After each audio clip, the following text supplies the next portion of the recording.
I would have never watched this movie if you didn't pick it. Uh, No?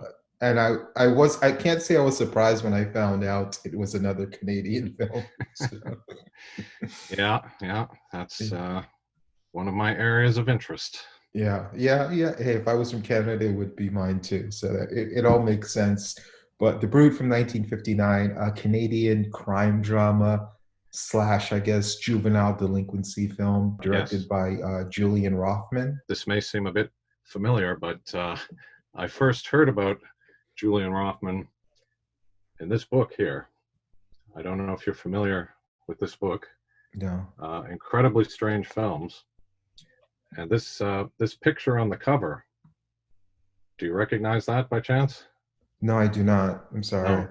No. That's an image from a movie called The Mask, which was also directed by Julian Rothman.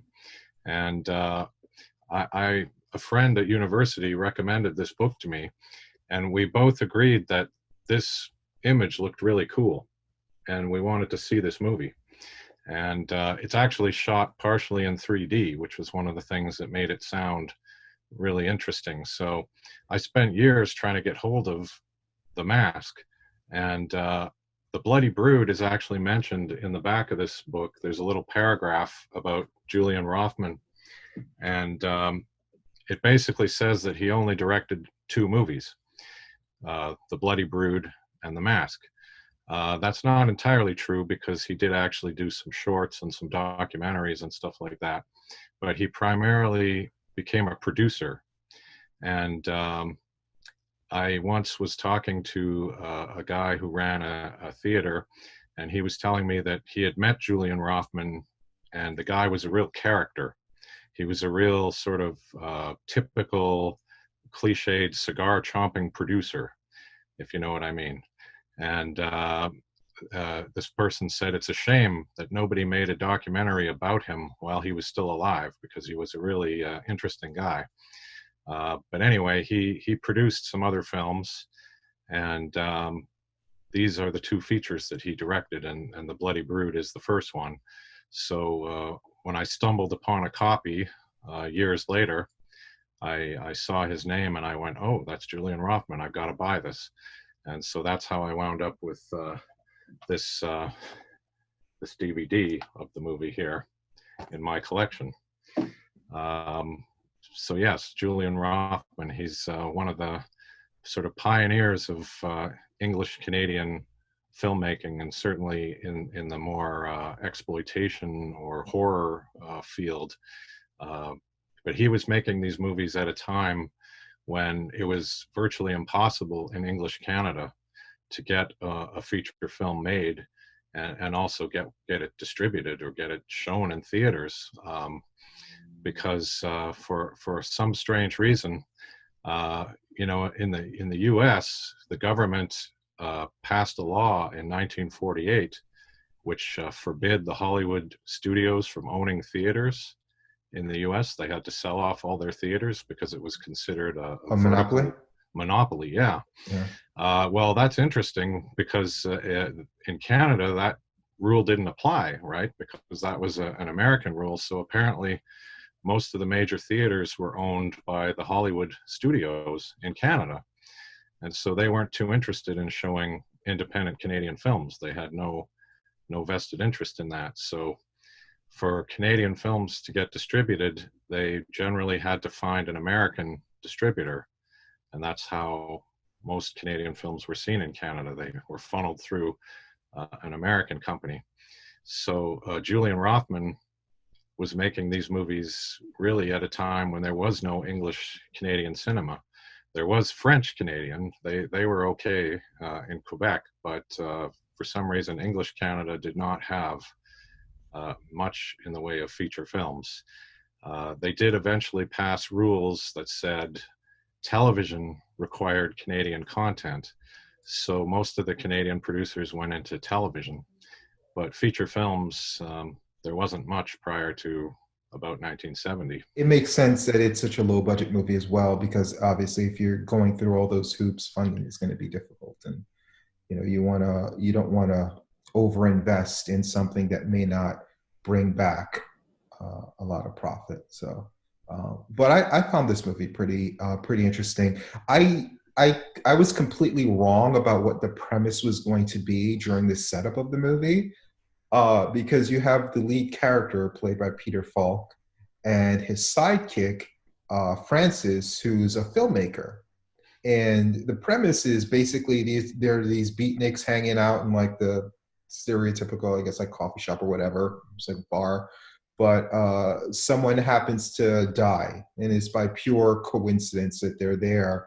And they, instead of like helping them or calling the cops or doing something, they just stand around while he dies, philosophizing about it, and being pseudo intellectual about it, and while this guy's dying in front of them, and they're like, man, cool, groovy type. That's the vibe they're given. And later on, they were like, man, we need to recreate that moment. And I thought that this was going to be, wow. I was like, this is going to be the first snuff film, because, it's like one guy's a filmmaker, one guy wants to recreate someone dying. I was like, man, I can't wait. But it ended up being more like the premise of like a rope, like a Hitchcock's Rope, than it is a snuff film. Yes, yeah, very much so. I think Rope is one of the obvious comparisons. The idea of a thrill kill, these guys who just want the thrill of committing a murder and seeing if they can get away with it. Or in this case, he talks about giving it meaning. You know, we can give this guy's death meaning. Which is kind of interesting. But yeah, I think it's definitely in that vein. And the other movie that I would say is very comparable is Compulsion. Roger. Which one? Compulsion. Compulsion? No, that's not what I was going to say. Oh, okay. No, I I was wanted going to to say. say it quick before you, because like Yeah. you have so much film knowledge. I was like, you know what? Let me show that I know just as much as him. Compulsion was a film that starred Orson Welles, and it was basically Rope was based somewhat on a true story, and that was Yes. another version of that same story. But I'm sorry, go ahead. Right. No, that's a good point. No, I was going to say Roger Corman's Bucket of Blood, because it's the other movie that is really known for being set in this world of the beatniks, and I've heard people say that that's the really good thing about Bucket of Blood, is that it really shows you this world, and it's maybe the only movie that shows you this world in an accurate way. But I would say that actually The Bloody Brood also does that. And what's interesting is they came out in the same year. And in fact, according to the IMDb, they both came out in October of 1959. So I don't think it's possible that one of them could have influenced the other. But there's a lot of similarities, including they hang out in this this coffee shop or this underground bar or whatever it is, and there's poetry and there's weird art, and even in a way, Peter Falk is not unlike Dick Miller. There's a certain similarity between those two guys, I think. But I think it's just a coincidence that these two movies came out at the same time. But they are very similar in a way. Yeah, I haven't seen Bucket of Blood, so I don't know how they depicted beatniks.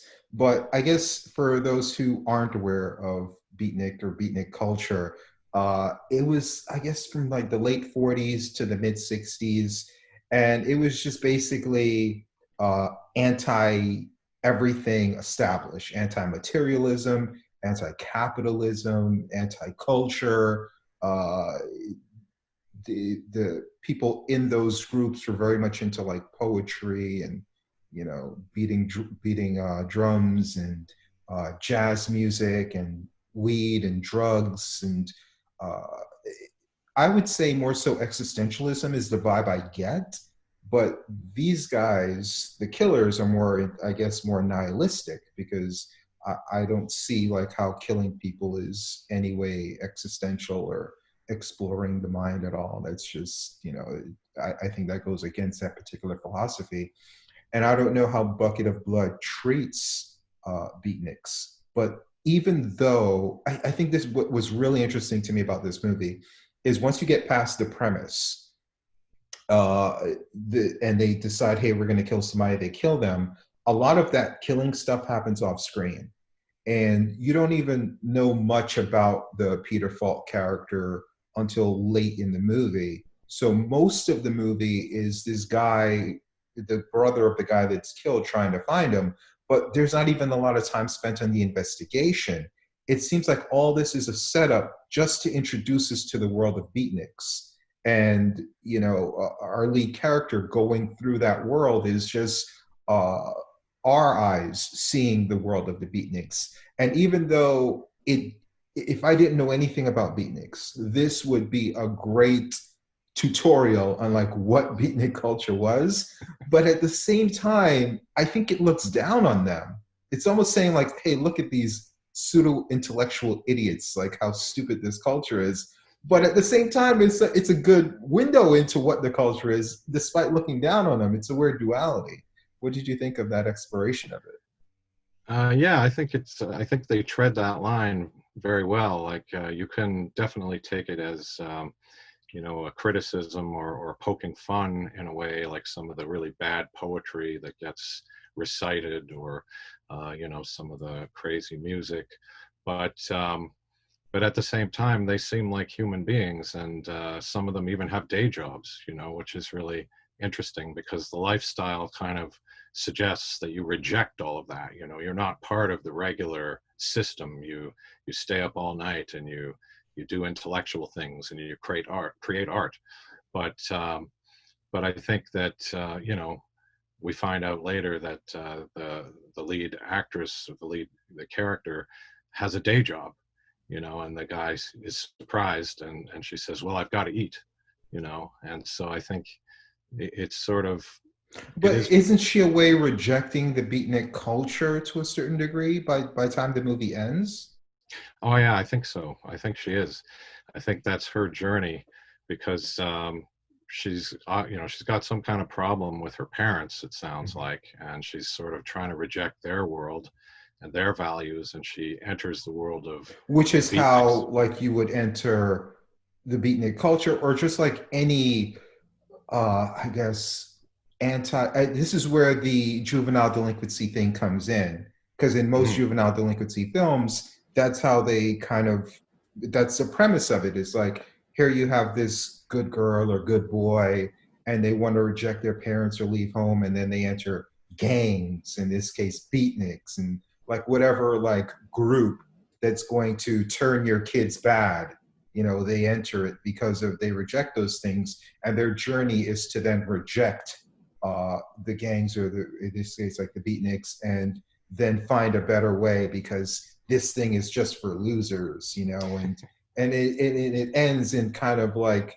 a typical juvenile delinquency film ends, where it's just like anyone who took drugs or did anything bad either dies or goes to jail or confesses, and you have this authority figure, like a parent or a teacher, or in this case a cop, that has the last word, and like I told you so kind of a way. It's just like, and it's just it follows that kind of formula.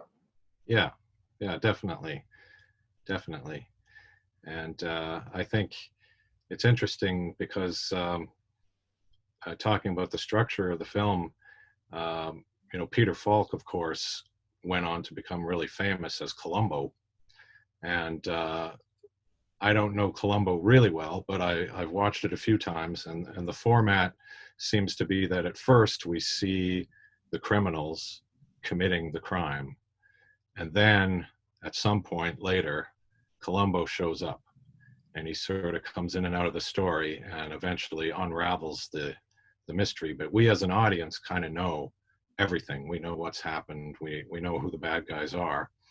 And in some ways, this movie kind of takes that same structure, because it starts off showing us the beatniks and showing us, uh, Peter Falk's character doing the things he does, and it leads up to the murder, the thrill kill, which is interestingly off screen. We just see, we know it's going to happen. We're not sure exactly how it's going to happen, but it happens. And then after that, they introduce us to the character of the brother of the victim, and then we kind of follow him, although he's in and out of the story too. So it's kind of interesting that it has that structure. And Sometimes it's worth to figure out what character you're following, because yeah, they do make it seem like the Peter Falk character is the main character. Then he leaves the movie for a while, and yes, then the brother is suddenly the lead, and then it just kind of weaves. And like you said, the lead actress Barbara Lee plays Ellie. She's kind of like, we follow her for a while. It just weaves in and out, yeah, and also reemphasizing the fact that the kill happened off screen. It's not, the movie is completely focused, okay, what gets the most attention on the beatnik culture. The murder is just there to progress the story, the investigations, it's not about which character we're following, just about like, all right, let's just follow these beatniks, and we're going to go in and out of this loose plot, loose story, just to get us from A to B, just to have a through line. But it's just yeah, all about the beatniks kind of thing. yeah. And the other interesting thing is when we do eventually get to the climactic sequence, there's really barely more than 5 minutes left in the running time, and it all happens very fast. And it's actually kind of a nightmarish climax. There's all these things going on at the same moment. But leading up to that, we have a scene that is almost out of Shakespeare. You know, it's like out of Hamlet. You know, the classic moment in Hamlet where he has these actors stage a scene from a play in front of the king, who has, of course, murdered his brother. And he says, you know, the play is the thing wherein I'll catch the conscience of the king. And that seems to be what happens here, where he has one of the poets read some poetry that kind of talks about the murder, and then that sets off the climax. But what I found really interesting is that almost by the end, we're kind of getting the sense that Nico, the Peter Falk character, he's almost like a tragic hero of some sort, because he, you know, right before this happens, we see this gangster who comes in. He's like one of the higher ups in the organization, because we find out that Nico is Well, dealing before you go drugs. over the end, there Sure, was one other sequence that I really liked. Then I'll let you go over the climax. sure. Firmly established, it's mainly about the beatnik culture. We don't even find out who the Peter Falk character is until well past the halfway mark in the film. Like I Hmm. said, at first I thought he was just a beatnik, and he was like the head beatnik because everyone looked up to him. It's like, man, where's Nico? And it's just like all this talk about Nico, and Nico is the way, and Nico is the man, and you know, it's like Yeah, all this buildup about the character, but we don't know who he is. We just know that he's high up in that circle of beatniks. But well past the halfway point, we finally find out he's a drug dealer, and he's supplying these beatniks with drugs. And I thought that was really interesting. It always reminded me of like a Charles Manson, where Charles Manson had the Manson family, and what kept them in check wasn't just his weird philosophy, but he would supply them with acid and heavy amounts of drugs and keep them drugged up. And they almost remind me of like a Manson-esque type thing, where he has this weird out philosophy, but what's keeping these people hooked and coming back is that he's supplying them with drugs. But it was just a very short scene, like you said. Everything that doesn't deal with beatniks is just very short scenes. But that was one of the more fun scenes to me, is where we find out he's a drug dealer, and we find out he has these two mules, Weasel and Studs, which are some hmm. great names. And Yeah, Studs is kind of like, you know, an interest. He was one of the more fun characters. He wasn't in Scream Long, but he was fun because he was a mule, but he knew about the killing. So he was like, listen, you know, I want more. He wants 50-50. He's kind of the heavy, the tough guy. Weasel's just a weasel. And they're like his goons slash drug mules. And then the brother, who's sometimes the main character, named Cliff, played by Jack Betts. He's one of these faces that, like, once you see him, I've seen him in something. He's been in a lot of movies, but for me here in the States, I know him from soap operas, because he's been in a lot of soap operas, and like with my aunts or my mother or whatever. You know, when I was younger, I remember just like seeing soaps on during the daytime, and I remember his face from a lot of different soap operas. And That's where I know him from. But basically, his character comes in trying to find Nico. He's the one trying to find Nico throughout the film, and in a fun sequence, Peter Falk's character has his goons pretend they don't know him, pick a fight with him so they could steal his wallet. Then he finds out who he actually is and finds out he's lying. Then they have his goons attack him. It all sounds really fun, but it all happens within a 5 minute sequence of each other, all of that action. And then, as you were saying, these goons come back at the end and you pick it up. Yes. Yeah. And it's interesting too, like the thing about him being a drug dealer. I mean, near the beginning of the play, the movie, somebody says, what does he do? And the answer is, he's a salesman. Salesman, what does he sell? Dreams, and that's sort of the answer at that point. But even when the scene you're talking about where we meet the mules and they refer to them as mules, they still don't very explicitly talk about drugs, right? They don't really spell it out. And I almost wonder if that's part of the Hays Code, that they didn't really want to talk too directly about drugs. But it's, you get the impression that that's definitely what it is, but they don't spell it out very clearly. And at the very end, they don't spell a lot out very clearly. That's No. why I thought it was a snuff film for like the first 20 minutes. Yeah, that's true. But yeah, and then when that guy shows up, he's obviously some higher up in the organization, and they make reference to organized crime or the mob or something at one point, and this guy shows up and he's got an accent. And you might expect it to be an Italian accent or something like that, but it sounds more like a German accent, which I found interesting, as the German accent in the late 50s was maybe still remembered Nazis? These are bad guys, so I thought that was kind of cool. And he talked about the front office, right? The front office is very disappointed, or the front office is happy with you, we're just concerned. And he has this one concern, which is that you are setting yourself up as the leader of these beatniks. You're sort of becoming one of them, and that's dangerous. Funny. Even the criminals hate beatniks. Everyone hates beatniks in this movie. Yeah, but is that, considering that later on we get the Shakespearean scene, ripped out of Hamlet, and at the end of the movie, the cop does say something about him.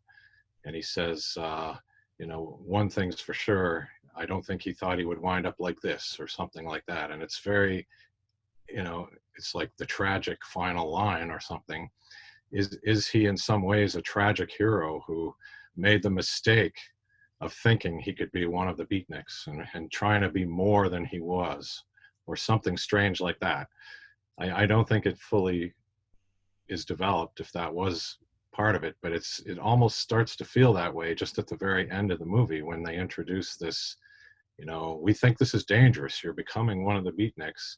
And then we go into that final sort of 5-minute sequence, and we get that last line from the cops. I don't know, I found it all very interesting. Like, in some ways he's some flawed tragic hero or something, which is kind of ridiculous. Yeah, I can't think of one heroic thing he did throughout the movie.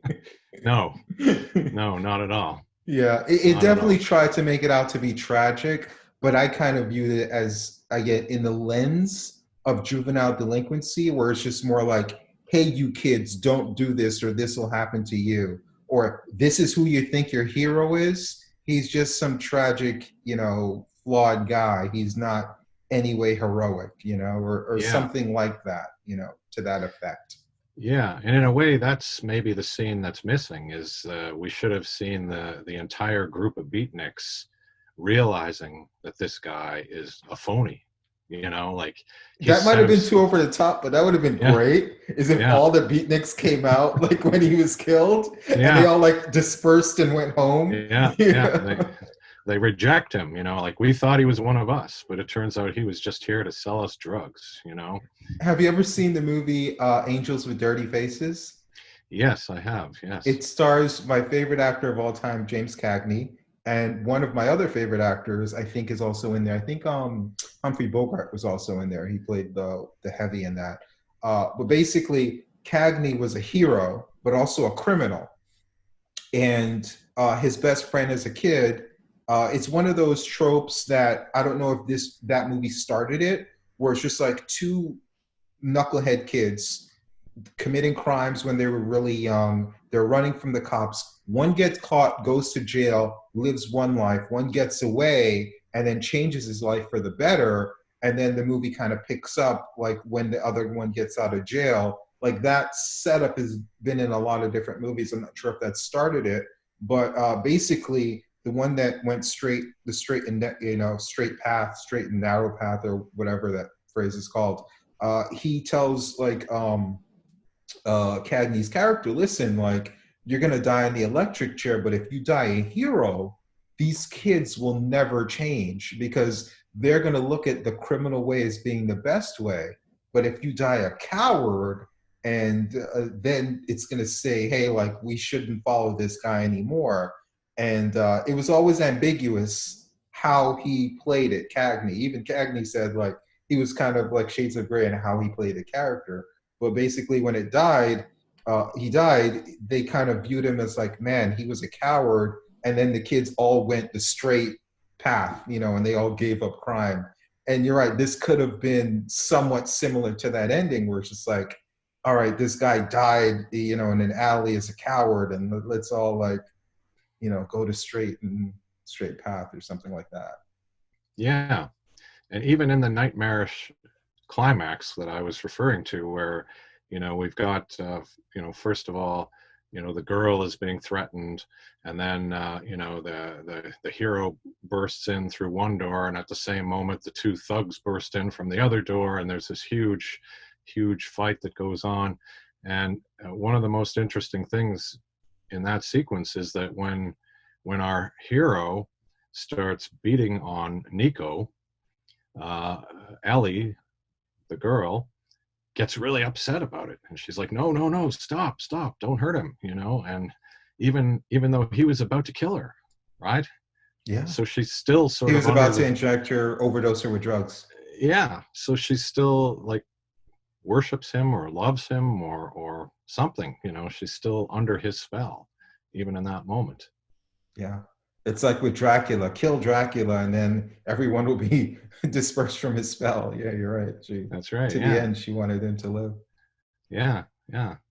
And what was weird is that he comforted her. Cliff, the brother, goes and comforts her after like he beats the crap out of Nico, and she's saying, "Don't beat up Nico." He's like, "Beat up Nico." She's like, "Stop!" And then when he finally stops, he's like, "It's okay." It's kind of weird. Yeah. I think it was because one of the thugs got rough with her or something, because she tried to put herself in between, and then he's like, "Hey, don't touch her," or something like that. Yeah, but it all happens so fast, and it's so confusing in a way. Like the montage of the scene, I actually had to back up and pause it to sort of figure out who is where, because they're coming through two different doors at the same moment. It's just it's a little bit frenetic. Yeah. I think we talked almost 30 minutes about this movie, and all of the plot of this movie was about 10 minutes. and like the rest of the hour or so was just all about beatniks. It's like it's very condensed. All of the stuff that actually moves the story along was not very long. So No. Any final thoughts on the film? Well, I quite like it, and I've seen it more than once, and I find it thoroughly engaging. And it would be easy to dismiss it as simply campy. It's of its time, it's dated, with all of the beatnik culture and all that stuff, and the language. People speak in this very beatnik sort of way, and it's actually very poetic. There's a lot of really interesting lines that people say. But you often hear that criticism of film noir, where people will say, "Oh, nobody ever talked like that. That's not realistic." But on the other hand, nobody ever talked like Shakespeare's characters either, and that's just the poetry of it. So I kind of love that. But I think that even though you can see it as campy and fun, I think it also does a very good job of creating this world for us. And I'm not sure if this world ever really existed. You know, I wasn't there. I don't know anyone who was there, but it convinces me as the world of the beatniks, and I think it does a really good job of that. Yeah, and I think whether it's unironically or ironically, whatever it is, I think the movie intends for you to see beatniks as idiots, as like, look at these pseudo intellectual morons. And again, it may not have been intentional, but they actually do a pretty decent job of letting someone who doesn't even know what the term beatnik is know the beatnik culture. So for that, it's interesting. Uh, I think the story, despite being about 10 minutes of story, is pretty good. And the movie is just over an hour, and I enjoyed it. And like I said, if you don't know anything about beatnik culture, this is a good crash course on it. And it's a fun story. It's young Peter Falk, and I definitely recommend it as well. No.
There's no doubt about it.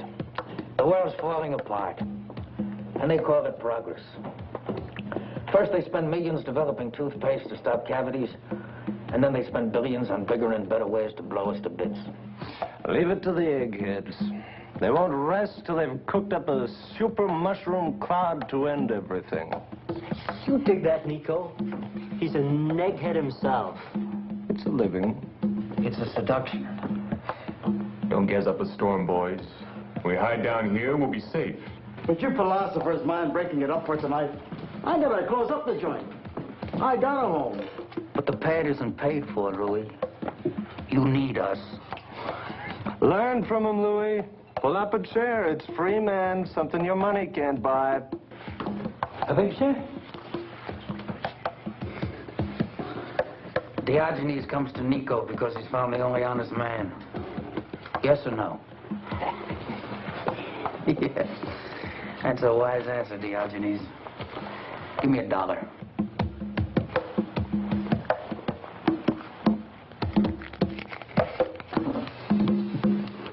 Good.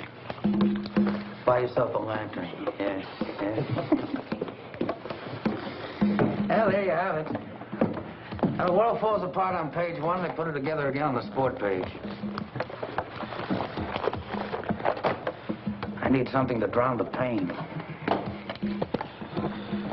I can't stand to hear their screams. Hey, Nico! Nico, quick! Quick! He asked for a shot. I was pouring it, and all of a sudden he caves in and... Hey, Nico, I think he's gonna croak. What'll we do? Do? Watch. Gentlemen, this is the greatest show on earth. Spontaneous. It's unrehearsed. There's only one performance. Dave, Francis, you're supposed to be writers. Here's a real live death scene for you. Nothing left to the imagination. Trying to say something? A dying statement?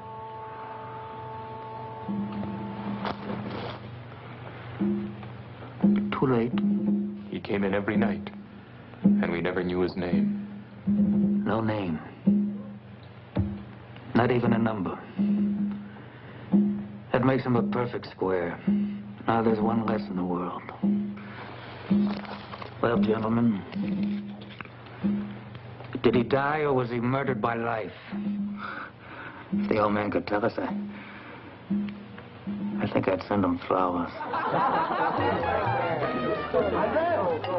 Then he says, I'd send flowers. A small gesture of respect. You should have been there, dog. Man, what kick. Hey, Nico? Suppose there was one like that every day.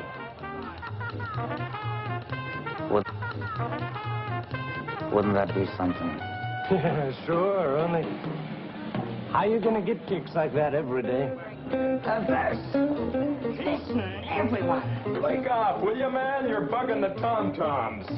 Quiet, peasant. Yeah.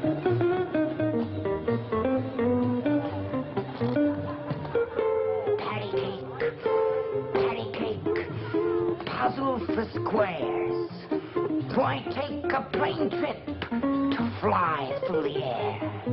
You work the whole year to get 2 weeks with pay.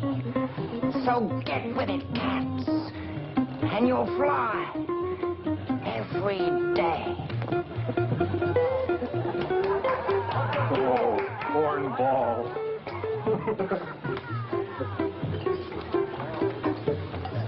Don't mind him, Paul. Paul, you're still my favorite poet. Gentlemen, good. Hello. Hello, Brooke. How's the new recruit? Wonderful. And excited and alive. I'm glad Francis took me off the treadmill.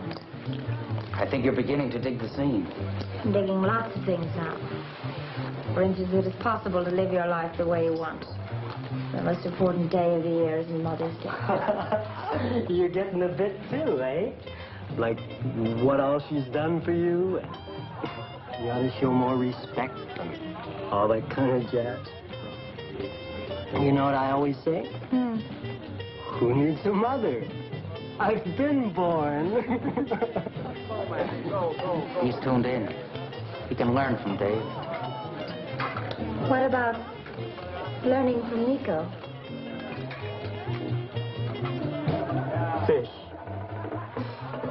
Whole mouth. And eyes. They don't think. They don't feel. They just go round, round. Like squares. Man, they need a drink worse than anybody here. Stop! They'll die. What are you, their mother or something? Maybe she's afraid they'll drown. What's the difference? We all gotta go one way or another. It was so useless. He didn't mean to hurt them, Brooke. You see, the fish aren't important. They're just objects. Part of an experiment. He was only trying to prove something. Death. The last great challenge to the creative mind. Right, Francis? That Nico, he beams me right every time. Hey, Nico, the Angels are calling us. Charlie in Los Angeles. Collect. What does he do? Nico? Like he's a salesman, baby. Hey, Charlie, how are you, boy? What does he sell? Dreams, baby. Dreams. Listen, you ought to be here. Curtis is away. We're in the life, man. Huh? You bored? Gee, I can't help you out over the phone. Oh, wait a minute. Wait a minute. Maybe I can. Johnny, would you come here a minute? Play for Charlie. Poor Charlie's bored. What about the phone bill, man? Our host no like. Oh, wait. Curtis told us to make ourselves at home, right? Well, that's what I'm doing. Here's some cool music for you, man. Have a ball.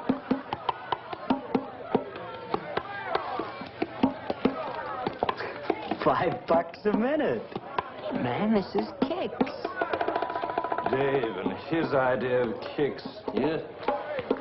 I can think of a kick for us. Something really special. Nico. Come on, Nico.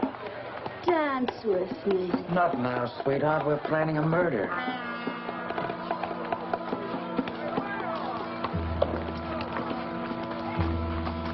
People never believe you when you tell them the truth. You're leveling? Of course. I don't talk my kicks. I do them.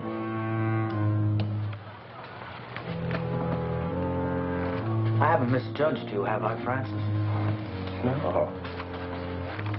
No, you haven't. I'm with you. Are you?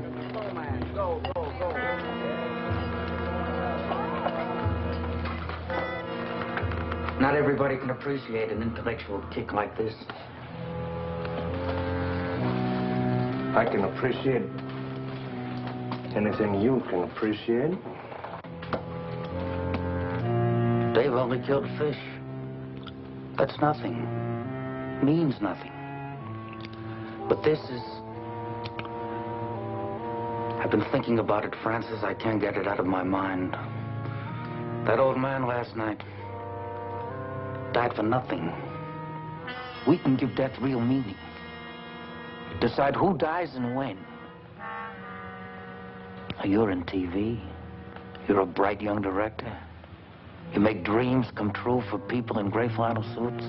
What's it called when you can control the real thing? Huh? See, that's power.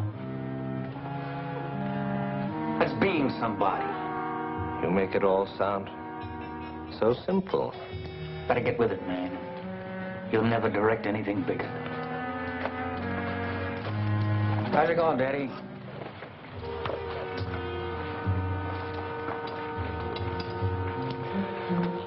What about the cops? Don't scare me. You know, too busy handing out parking tickets. Read the figures on unsolved crimes. Percentages all with us. You in? I haven't chickened out on anything yet, have I? What's your idea? I'll think of something. Let's spring to it.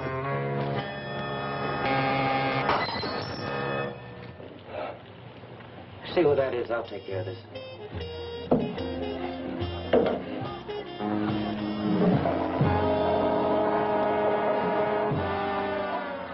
Telegram for Mr. Arnold Curtis.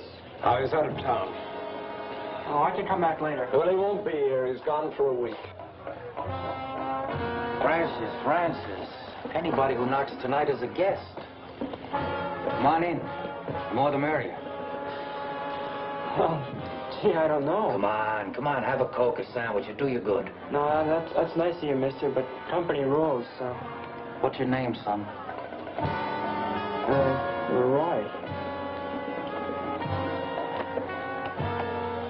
You like? Oh. Come on in, Roy. Come on. What's the matter with you?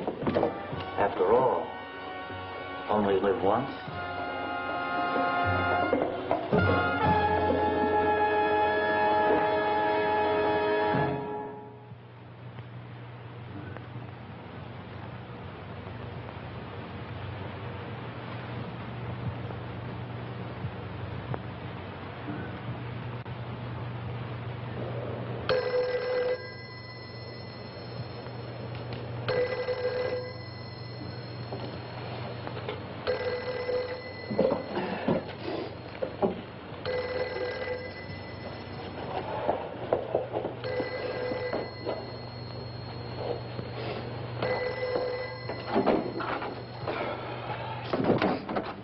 Hello? Yeah. It's Roy. Where you been, Roy? I've been worried about you. It's getting late. My stomach. Can't make it home. Well, where are you? Roy? Cliff. Cliff. Roy! Let's get out of here.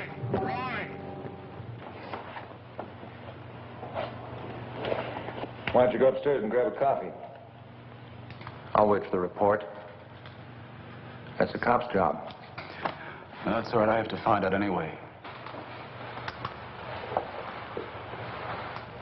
Just you and the kid brother? Yeah, that's all. And why him? He wasn't a punk. He was a good kid. Everybody liked him. He wanted to be a doctor, make people live. 6 hours ago, he was alive. Doesn't make sense. 6 lousy hours.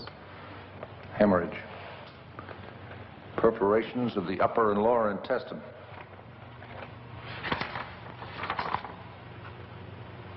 Punctures. A series of punctures. When your brother called, did he say where he'd been? Maybe he stopped to eat? Couldn't talk, he just... We can check his route list all right, but that may not help much. What do you need? What did he die of? Sometime between 10:30 and 12 o'clock last night, your brother ate a hamburger full of ground glass. Ground glass? This is confirmation of what I was told. Criminal negligence. Negligence. A kid dies and you give it a nice, neat name. He had his whole life ahead of him. It's murder. Take it easy, Bowers. We'll find out who's responsible. Yeah, you do that, McLeod. You find him as quick as you can, because I want to get my hands on him. Don't shove it at the camera, please! Offer it! Look, honey, you want to seduce the world into using feather foam, not clobber them, can't you understand? Like this.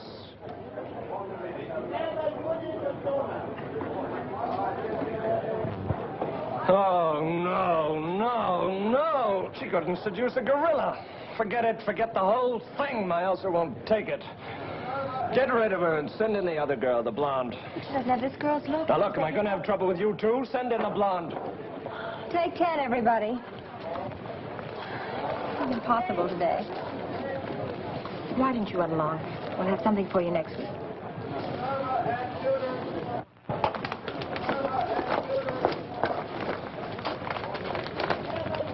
What do we do on the product close-up? What? Voiceover or on camera? Voiceover, you saw the setup. But you said there was a revision. Oh. Oh, yes. In my briefcase. Well, it's in there somewhere. Get it set to shoot.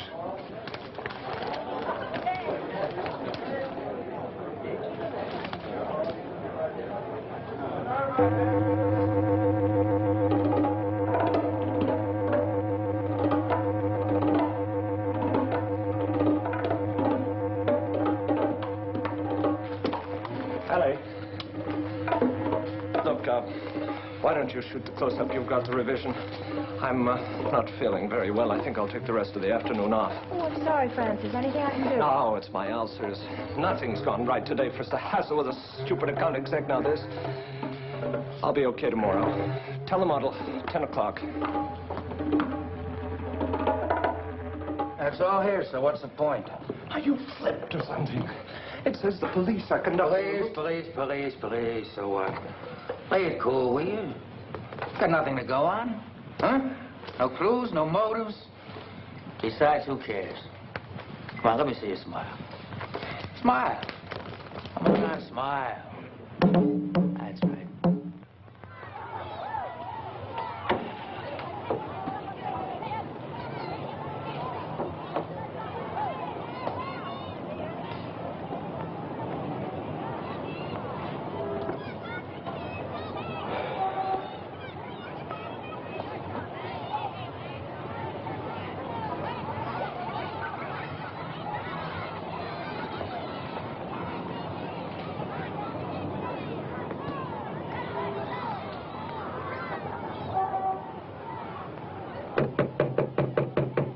Come in. Oh, hello, McLeod. Figure you're gonna leave town? No, just getting some of Roy's things together. Maybe somebody can use them. That's his or yours? Mine. Night school. And working days? Kind of burning the candle at both ends, aren't you, Barnes? So did Roy. We had our reasons. You got any news for me? It's all negative. I checked all the eating houses on his route. He didn't stop at any of them. I told you, he never does. He didn't buy that hamburger. All right, so he saved every dime. He took sandwiches. But couldn't he have got hungry just once and spent 40 cents of his tips? Tips. Every tip he ever made was for his education. It was a religion with him. He didn't buy that hamburger anywhere. Somebody gave it to him deliberately. Cold-blooded murder? Isn't that a little far-fetched? You're the detective, you tell me. Who'd want to do a thing like that? Got any idea? No. Everybody liked Roy. He made friends easily. He never hurt a soul. Went out of his way to be nice to people. Ask his boss. Ask the neighbors. Is there anybody who might have been jealous of him? Did he have a girlfriend? No. He didn't have time for girls or money to spend on them. There's another possibility. Messenger boys get around. He might have seen or heard something damaging. Maybe it was so bad, the person he caught had to get rid of him. Maybe you've hit on something. Maybe not. Why didn't you tell me that you were the beneficiary of his $2,000 life insurance policy? What do you mean by that? Just quoting the facts? Well, you can unquote that fact because I had a policy for $5,000 made out to him. Are you in any trouble, Bars? In debt? Lay off, McLeod. What do I have to do? Prove myself innocent? If you want to do some real good, why don't you check his route list? Check the places he called that night. Everybody's cleared. Here's the calls he made between 10:30 and 11:30. I see that. What are these last three names? Those telegrams were found on him. Marked no delivery. Nobody home. Ortega works nights. Curtis was out of town last Tuesday, still is. Jones is in the hospital recovering from an operation. I don't care who or what checks out. Somebody murdered him. Nothing to go on, Bars. Gotta sit tight and keep plugging. I know. Just a file number to you people. You didn't bring him up, work for him, plan for him. And what's it all been for? I'll find out who killed him if it takes the rest of my life. It might take you that long, too, my friend. This is no job for amateurs. So what are the pros doing? Listen. There are 4 men on this case. We've all had a thorough training at the police academy. Ballistics, fingerprinting, toxicology, we know our stuff. And we're veterans at it. But Cliff Bauer, citizen, can move in and break this case single-handed. All right. So I'm off my rocker. But don't you see, McLeod? I've got to try. What about your job? They'll give me leave. Night school, you going to throw away everything you've been working for? I'll make it up. What's a brother's life worth, McLeod? Probably feel the same way if I was in your shoes. Would you mind if I went over the groundwork myself? Check the route list? Whoa, I can't turn that over to you. All right. I'll go to the company and get one. I'm sure once I've explained, they'll give me a copy. Okay. It's off the record. Anybody makes a beef about this, you're on your own.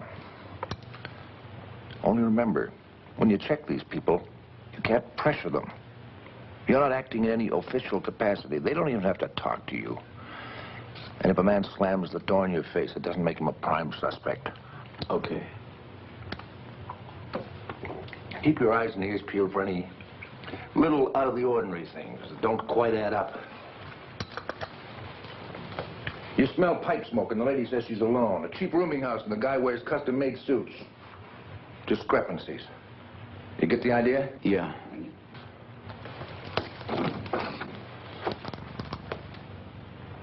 Good luck. I'll keep an eye on you. If you should stumble on anything, call me. Don't be a hero. People get killed that way.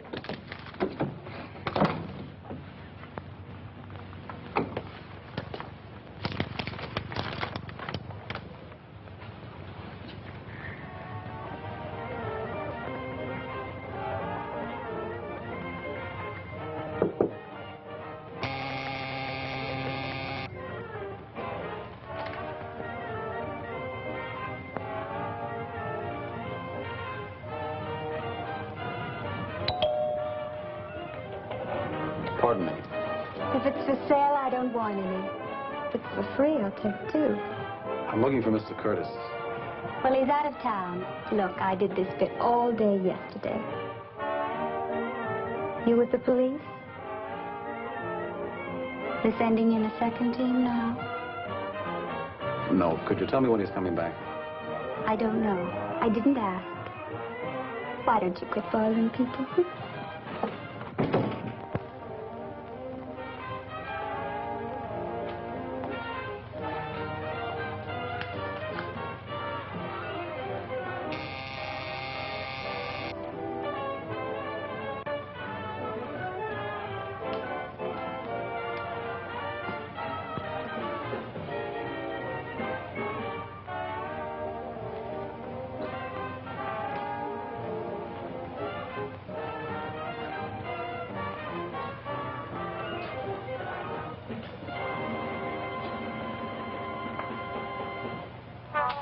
You dig the sound, man?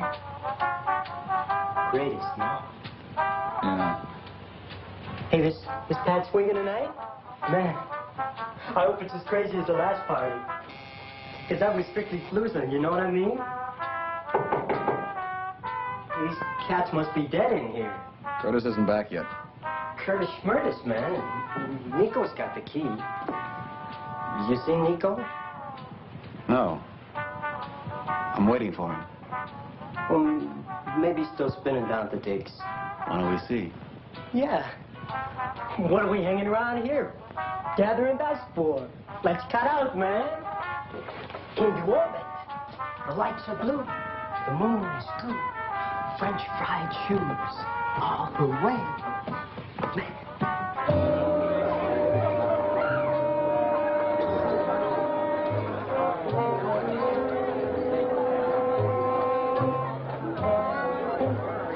They're swinging here, man. These are the ones. Ain't no teachers or no preachers, no cops.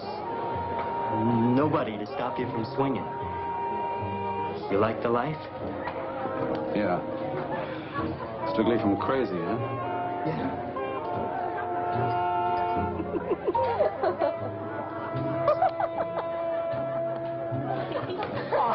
Hey, man, you want to leave the ground where you find Nico.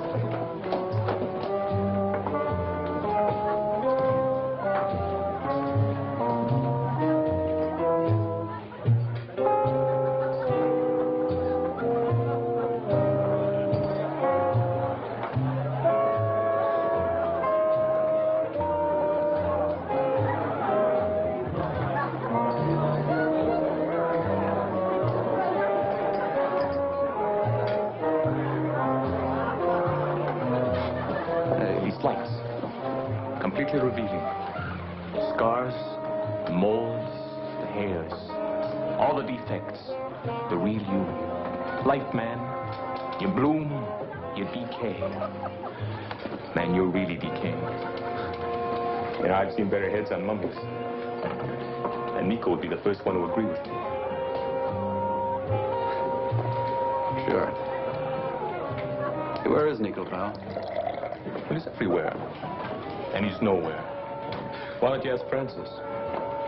Francis? Yeah. Like I said. Oh, wait. Try the Brook. The Brook? Yeah. From Brooklyn.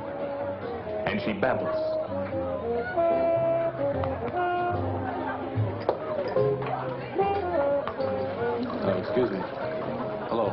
looking for Nico. Why come to me then? Well, somebody told me you'd know where he is. Somebody must think I'm a crystal ball. Okay. All I wanted was a civil answer to a civil question. Oh, don't go away, madman. Play it cool. For laughs. Be honest, that's what you really wanted, isn't it? Is your idea kicks? No. Yours, slumming down here where you don't belong. Why don't you cut out? You can have a ball telling the boys on the corner all about it. Sorry I bothered you. Who's the character? A tourist left over from the last revival. Says he's looking for Nico. Yeah, but is Nico looking for you? Well, he doesn't know I'm back in town yet. We met at a party once. I have an idea once was enough for Nico. What's your name? Benton? Cliff Benton. I'll clue him. Maybe he'll bake a cake. Come on, let's cut out. Squares give me claustrophobia. So I says to her, who's top man, doll? And she makes answer, why, you are, Daddy-O. And I'm telling you, man, this is the most female I ever saw. You know? Hey, have one of mine, man. Thanks. How you doing? Did you find him? Not getting anywhere. Say, what's the name of that girl over there? The bar? What, The brook. do you want to fly with her, man? You be at my pad tomorrow night. It's at, where am I living now, Dave? 1722 East Maple. 1722 East Maple. Just go where the noise is, man. You can't miss it. Thanks. And bring a parachute. So I'm telling you, man.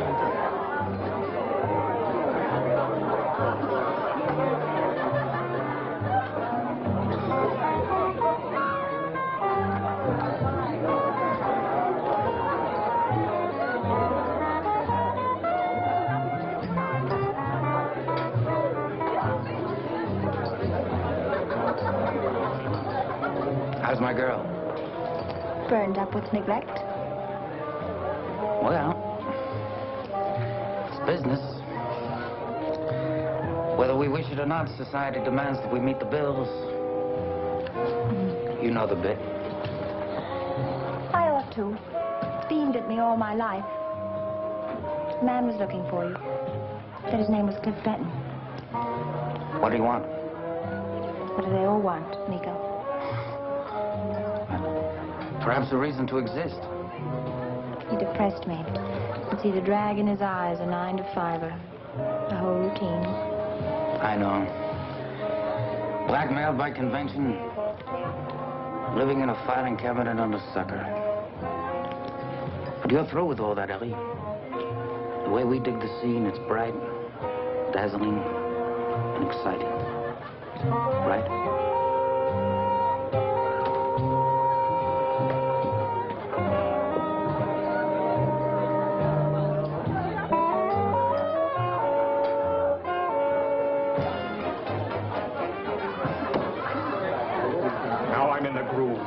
Michelangelo, get out of town.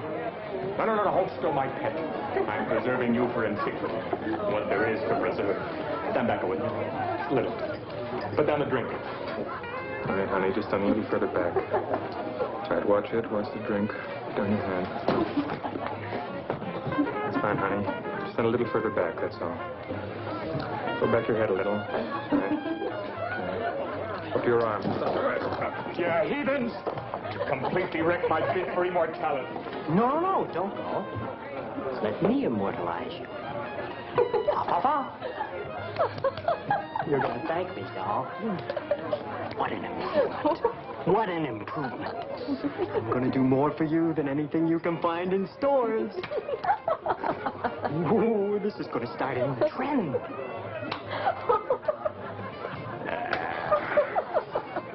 What an improvement. Now stand there. Don't even breathe.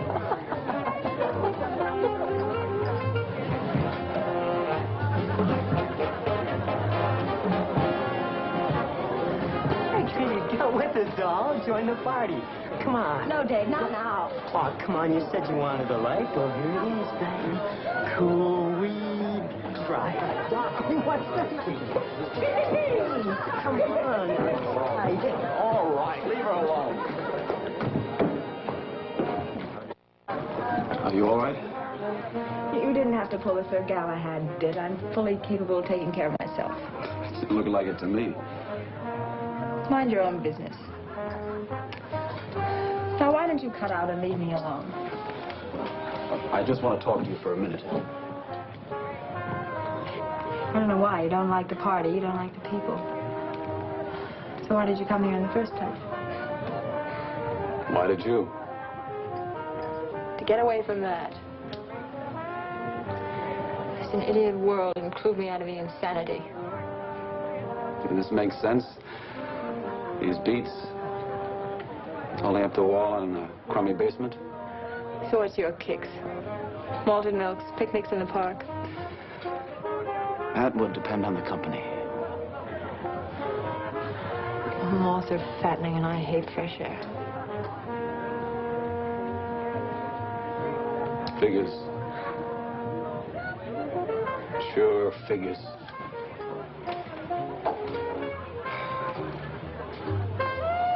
Is Nico in there? I thought you said you knew him. Well, it was a long time ago. I might not recognize him now. I don't understand you. You're square, Mr. Right around the block. What are you? A reporter looking for local color? You want to write us up and maybe win a few converts in the process? No. I heard that Nico could help me locate a friend of mine, Arnold Curtis. I phoned, but there was no answer. He's away. I went to a party in his apartment. When? Who remembers the dates of parties? I mean, 1 week or 2 weeks? Last week. Sometime, I guess. They were looking for kicks. I remember this kid walked in. A messenger boy. He was... Messenger boy, Ellie, listen to me. Come on, cats, we're getting out of here.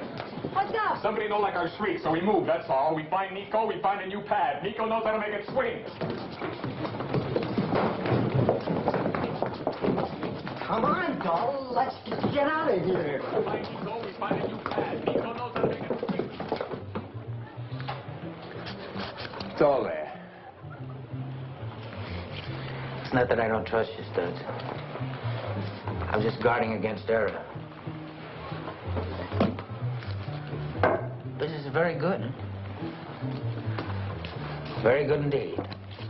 You satisfied, Nico? It's 10% for you. Well, I'm glad you're satisfied, Nico, because I'm not. I gotta have more dough. Now, Studs, you know we have an arrangement. That's a firm deal. You sit right in the chair in here where it's safe. The mule. He takes the risks. He sells, he collects. But you knew all that before we started. You've been reading the papers, Nico. The squeeze is on. Things are getting tough. You two been talking this over? Figured you were indispensable. I'd have to raise the ante, huh? Could be, Nico. On account of trade secrets. I've been delivering for the syndicate, but collecting for you. With interest. Tell them, Studs. That's really telling them. Now, Studs, you know you made mistakes. Dead customers are bad for business. I'll see what I can do. You know what you can do, and I know what you can do. You don't have to talk to nobody. Peel it off of your own take.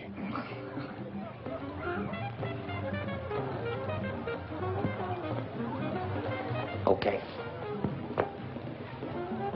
Why break up a winning combination? I'll meet you halfway. Meaning what? Well, what does halfway usually mean, Studs? Partnership. You mean we split 50-50? That's right. From now on everything you handle, right down the middle. And to show you my good faith,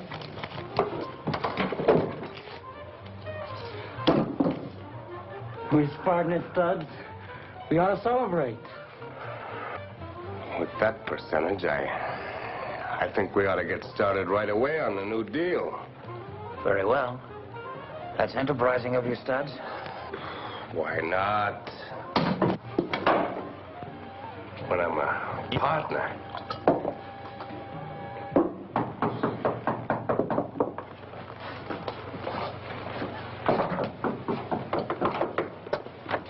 Who is it? It's me, Francis. Someone here to see you. Who is it? Same fellow who was here last night. You better look him over. This may be trouble. All right, I'll be right out. You two wait at the bar. I may need you. We're strangers, remember? Okay. Partner?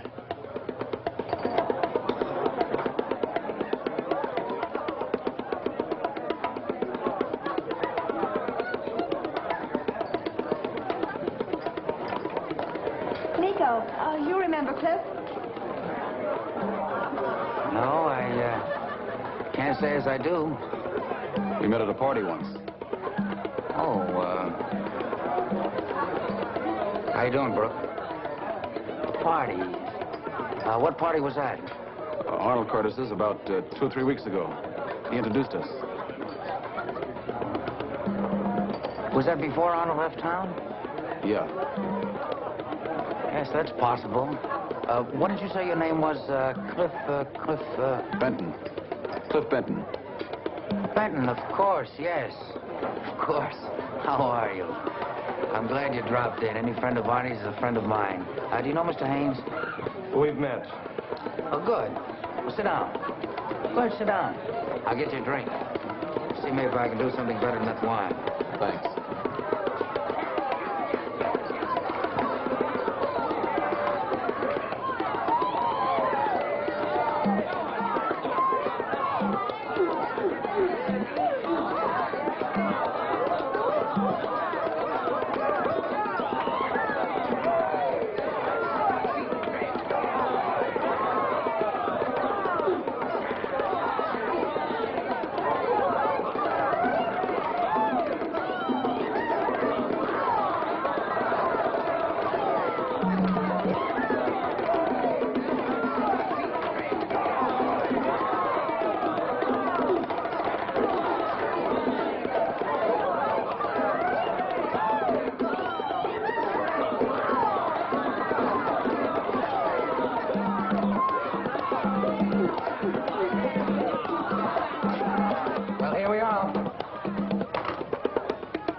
To be the best.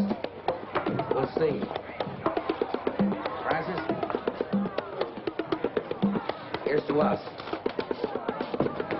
Excuse me. What's the big idea? You trying to trip me? Now, wait a minute. I didn't trip you. Nobody calls me a liar, mister. Bring it up! Bring it up! Let him go. It's all right, John. Everything's under control. Now beat it, both of you. I'll see you.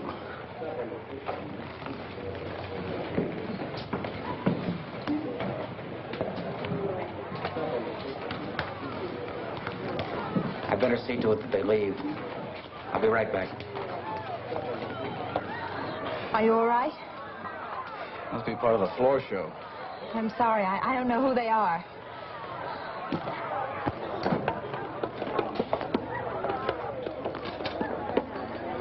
Gee, I'm sorry about that. Are you all right? Thanks for the helping hand. Nothing. I hope you didn't get the wrong impression. You know, things like that, they sometimes happen when strangers drift in. Oh, Cliff. The boys lifted somebody's wallet. Was it yours?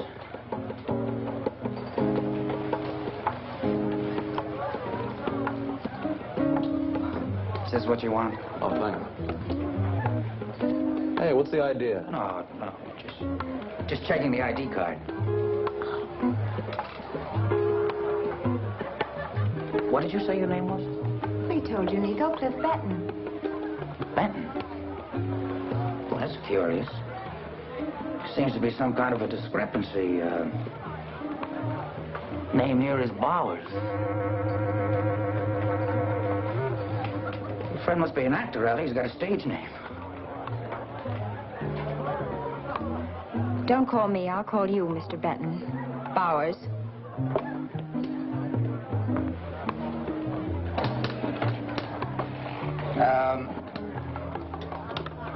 What did you want to see me about, Mr. Bowers? Arnold Curtis. I told you, I just want to find out when he's coming back. Oh. Oh, and you went to all that trouble just to find that out? Well, that's no problem. Arnold's coming home this weekend. As a matter of fact, he's having a homecoming party. If you want to go, I'll take the liberty of inviting you now. I'm sure Arnold will be glad to see you. Thanks. Oh, Cliff, you're looking forward to it.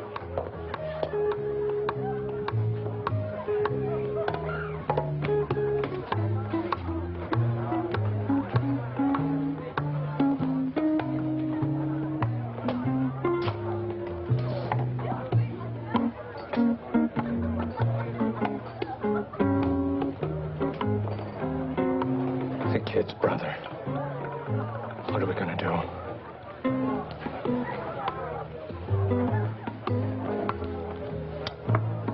You better have a drink before you cave in.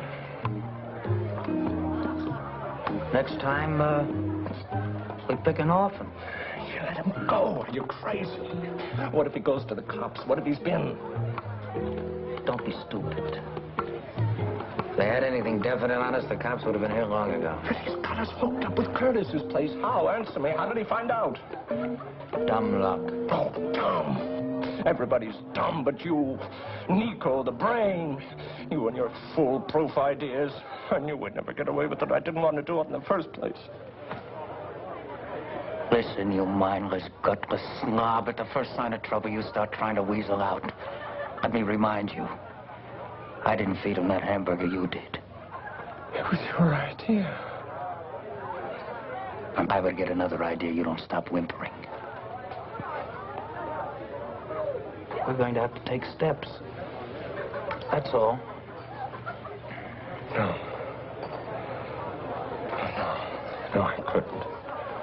Fortunately, I don't need you. All you have to do is keep your flabby mouth shut. Everything's been taken care of.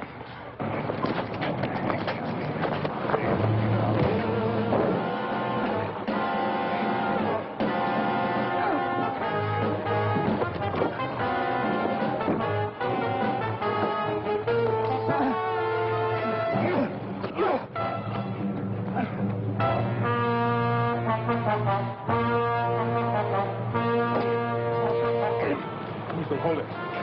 Lisa. Hey! Down the lane, we go. Down the lane.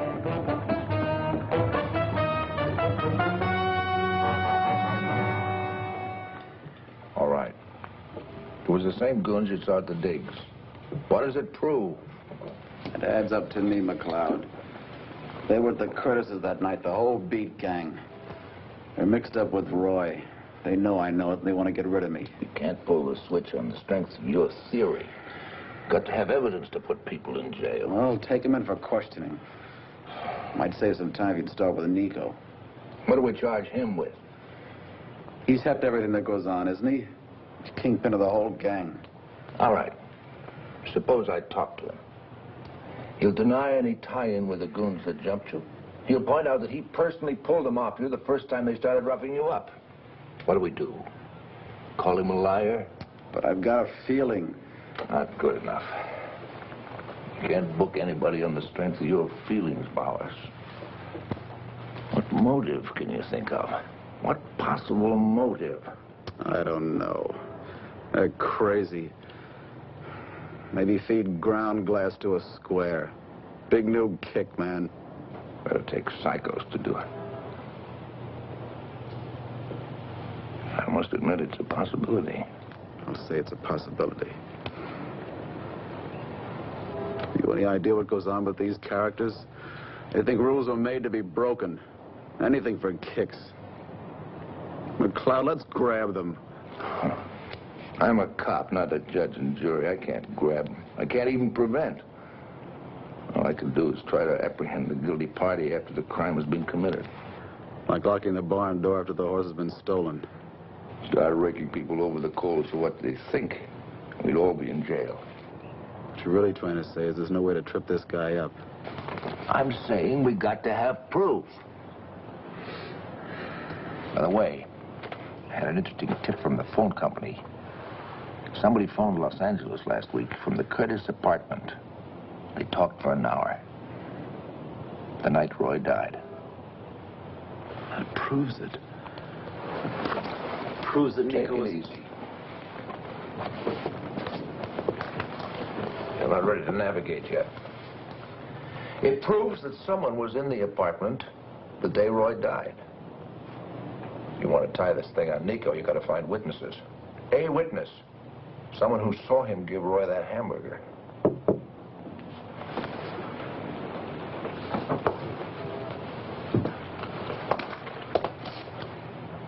Come in. Oh, I was looking for Mr. Bowers. Oh, hello. Sergeant McLeod. Miss Stone. How you do? How do you do?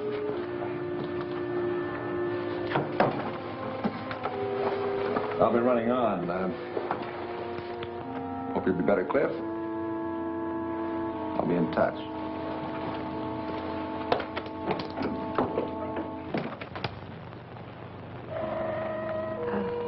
Please sit down. I just wanted to tell you how sorry I am. The paper said you... Yeah. Very nice of you to drop by.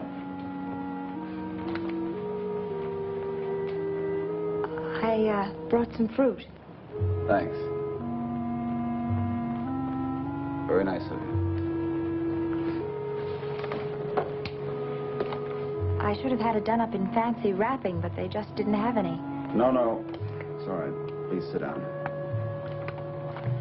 I only have a minute. I hope you're feeling better. Yes, I'm fine now. I'm glad.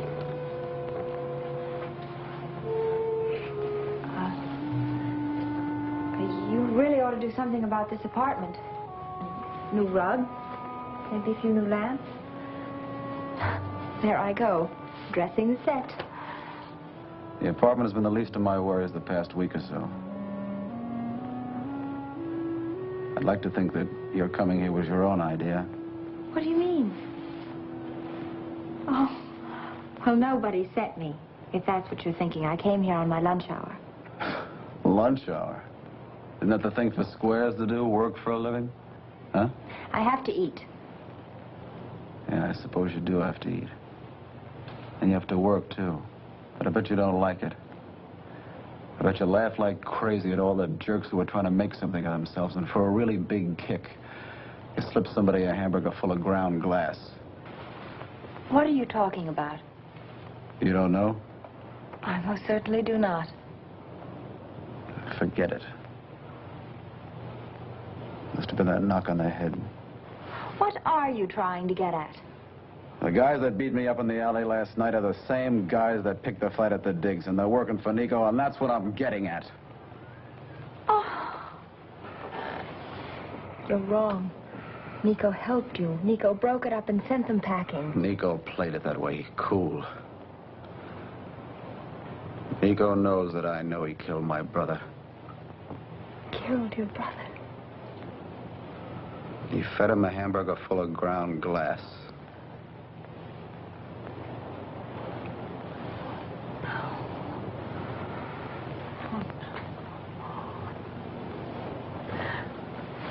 Well, it couldn't have been Nico, I know. What do you know? Yeah. Yeah, that's right. You were at the party. What do you know? Are you accusing What me? do you know? Let me go! All right. All right. I'm sorry. I've got to find out, and I will, if it takes the rest of my life. This is Roy. Do you recognize him? You do recognize him. You know, did you see Nico with him? Or Francis? No, Cliff, you're wrong. Nico wouldn't. Why? What reason? Reason? A creep like that doesn't need reasons for kicks. I won't believe it. I admit, Nico, all of us do stupid things. Sometimes bad things, but not deliberate. But Roy was there, wasn't he? What happened? Tell me. They brought him in. He was shy. They had some laughs. All of them. I didn't pay too much attention. Do you know how long he stayed? Did you see him leave? This is very important. Did you see him eat anything? I think he did.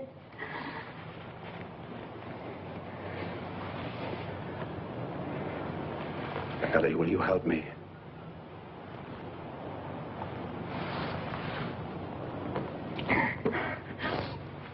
Well, what do you want me to do? What time does Nico come to the digs? About 9, maybe 9:30. I want you to meet me there tonight. Suppose I can prove what I say. Expose Nico in front of you. Then will you believe me? Will you tell McLeod everything that you know? Yes, Cliff, I'll tell him.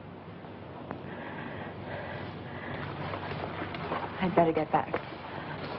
Ellie, what are you trying to prove? Are you mad at the world or something? The only way to beat it is not to care. Take my parents. They worked and saved all their lives for what? For you, maybe, so you'd have it a little bit easier when you grew up. When I was a child, I thought they were 10 feet tall. Now they're nothing, and they want me to be like them. That's why I went to the digs. I thought I could find the answer. And did you? I don't know, Cliff, I don't know.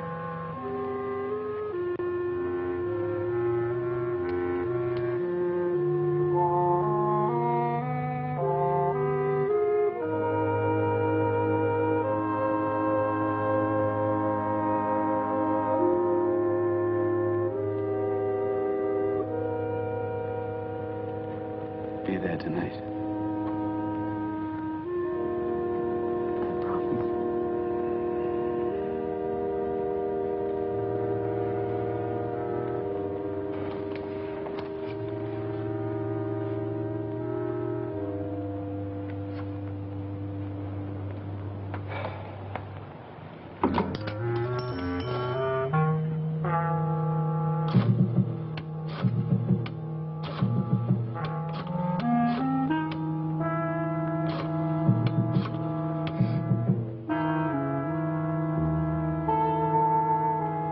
Extension 212.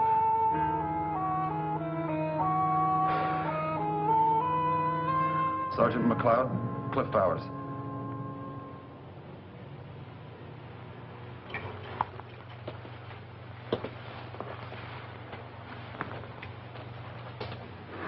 Not exactly the sort of place I would choose for a conference. But I suppose you have no choice. Well, we had a small party here last week. I'm sorry for the short notice, Mr. Stefanik, but I can guarantee you we won't be bothered. Which is almost enough to excuse this. Well, let's get down to cases. By and large, the front office is very satisfied with the situation here. Business is all they expect, no headaches, and we are going to do better for you, Nico. Thank you, Mr. Stefanik. Of course, I'm pleased. However, I want to temper my praise with one admonition. By all means. I don't question your judgment in cultivating the kind of people you have. It's proved very profitable from a business standpoint. However, for reasons best known to yourselves, which I'm not concerned with, you have insisted on electing yourself a leader of this crowd, a chairman, a headman. This, the front office views with some concern. I want to caution you not to become so involved with these people that you become one of them. Think like them. Act like them. Otherwise, you might make a shambles of everything we've built up here. Like this room. You understand? I can assure you there's no cause for concern. Good. Now tell me why we're here. I've been having difficulty with two of my men. Studs and the Weasel. They've gotten way out of line, beating up some personal enemy in an alley, narrowly avoiding arrest. And on top of that, they've had the gall to demand more money. Mad, Mr. Stefanik. They've ceased to be useful. They're a liability and a threat. No problem. Mules can be replaced. But, we're wide open, sir, and, I know what they'll do. I don't think they'll be in a position to do anything.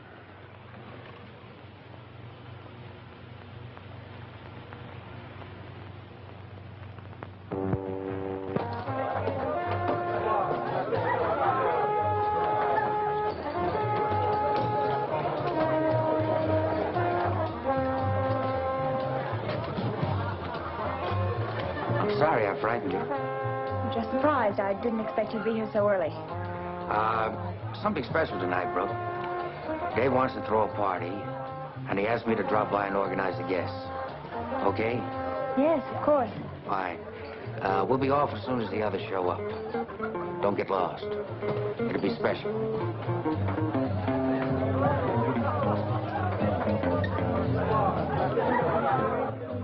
Can you do it?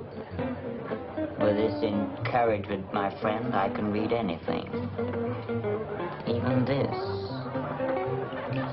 I'll signal you in, okay? Okay.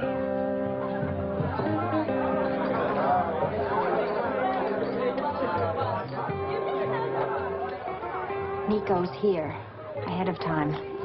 What? And he'll be leaving soon, a party someplace. What'll we do? We'll move the performance up to now. Okay? My friend, I've memorized it perfectly. Certain minor refinements. Would you like to hear a rehearsal? No, never mind the rehearsal. Go ahead. Now. Now. And make it good and loud.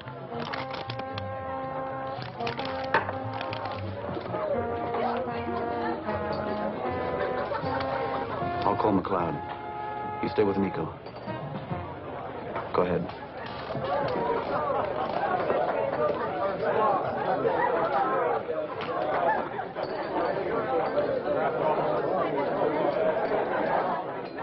My good friend, I've a few gems of poesy to expound.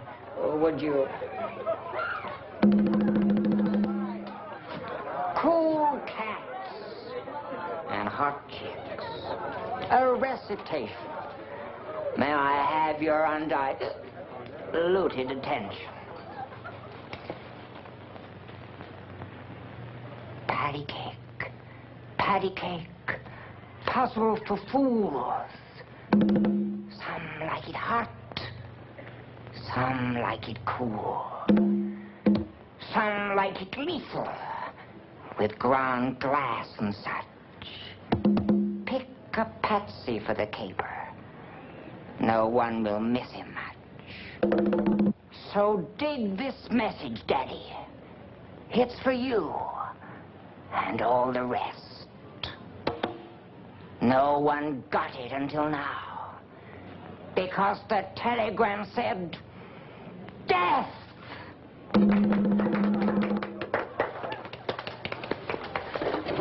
Easy, all right, break it.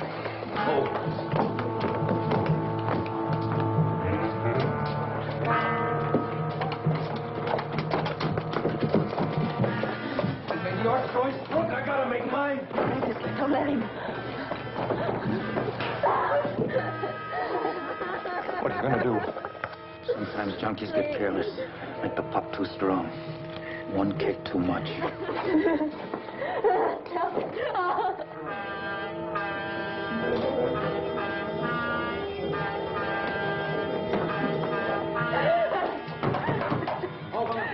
Open up! God, no place here. Open up! Let him in. Open up! Ah, keep him! Kill him. Kill him. Kill him! Kill him! Go! Go! You dirty, double-crossing, two-timing rat. You almost made it, eh, Nico? But not quite. Here's your pigeon. Have fun.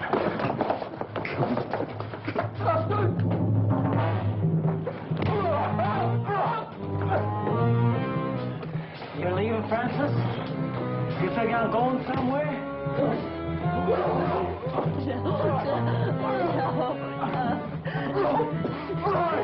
Don't leave him alone.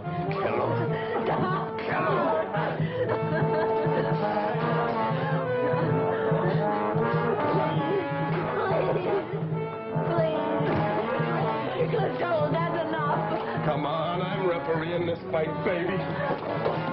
Leave her alone. Get him! Get him! Get him, Weasel. Get him. You all right? Get him!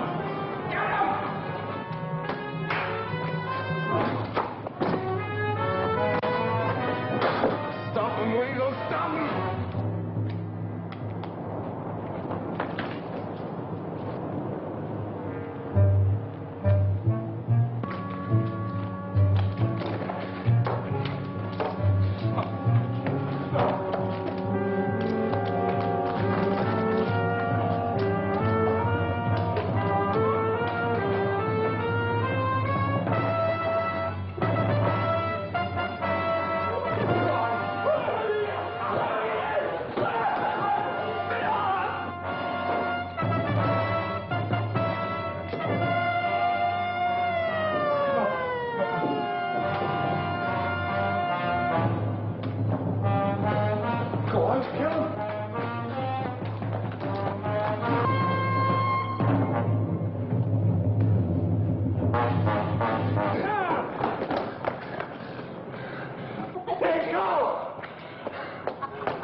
Nico's idea.